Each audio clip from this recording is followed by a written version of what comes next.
ഞാൻ ചോദിച്ചതിന് ഉത്തരം പറഞ്ഞിട്ട് പോയാൽ മതി. എന്താ സംഭവിച്ചത്? അച്ഛൻ വെറുതെ ഇഷ്യൂ ഉണ്ടാക്കല്ലേ? ഇനി പൊക്കോളൂ. ഈ പോകുന്നതിന് മുമ്പേ ചില നടപടിക്രമങ്ങളൊക്കെ ഇല്ലേ? ഹലോ, അങ്ങനെ സുഖമോ ദ്വീപിൽ ചന്ദ്രു തട്ടിപ്പൊട്ടി എല്ലാം സംഭവിക്കുകയാണ് നമ്മുടെ ഇസബല്ല കാരണം. നമ്മുടെ നന്ദൻ ദേവികയും സിദ്ധാർത്ഥനും ഒന്നും ചോദിക്കുന്നതിന് മറുപടി കൊടുക്കാതെ എനിക്ക് പൊക്കത്തോട്ട് പോയി റെസ്റ്റ് എടുക്കണം, കിടക്കണം എന്ന് പറഞ്ഞ് പൊക്കത്തോട്ട് പോകാൻ പോകുമ്പോൾ നമ്മുടെ സിദ്ധാർത്ഥൻ നിക്കട അവിടെ, എന്റെ ചോദ്യത്തിന് മറുപടി പറഞ്ഞിട്ട് പോയാൽ മതി എന്ന് പറഞ്ഞ് പിടിച്ച് നിർത്തിയിട്ട് നമ്മുടെ നന്ദന്റെ കരണത്തിട്ടൊന്ന് കൊടുക്കാൻ പോകുന്നുണ്ടേ. അപ്പൊ കൃത്യമായിട്ട് നമ്മുടെ ഇസബല്ലയായിരിക്കും അവിടെ തടയിടുന്നത്. എന്നിട്ട് ഇസബല്ല നന്ദനെയും കൂട്ടി പൊക്കത്തെ മുറിയിലേക്ക് പോകുന്നുണ്ട്. അപ്പം ദേവികയും പുറകെ ഓടി ചെല്ലുന്നുണ്ട്. എന്നിട്ട് ദേവികനെ എന്താ പറയാ, ഒട്ടും മൈൻഡ് ചെയ്യാതെയാണ് നമ്മുടെ ഇസബല്ല അവിടെ നന്ദനൊപ്പം ഇങ്ങനെ കാണിച്ചു കൂട്ടുന്നത്.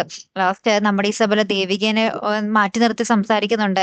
ഒരു MLAക്കും തകർക്കാൻ പറ്റാത്ത ഒരു കൂട്ടാണ് ഞങ്ങളുടേത്, നീ ശ്രമിച്ചോടി എന്നും പറഞ്ഞ് ദേവികനെ വെല്ലുവിളിക്കുന്നുണ്ടേ.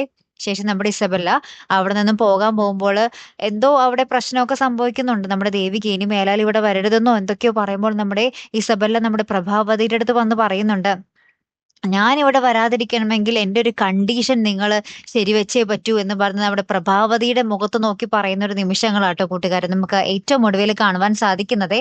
എന്തായിരിക്കും ആ ഒരു പൊട്ടിക്കാൻ പോകുന്ന ബോംബെ ഇസബല്ല അല്ലേ? കാത്തിരിക്കാട്ടോ. അപ്പൊ അടുത്തൊരു വീഡിയോയുമായി വരുന്നത് വരയ്ക്കും ഹെറം ദി മലയാളി സൈനിങ് ഓഫ്.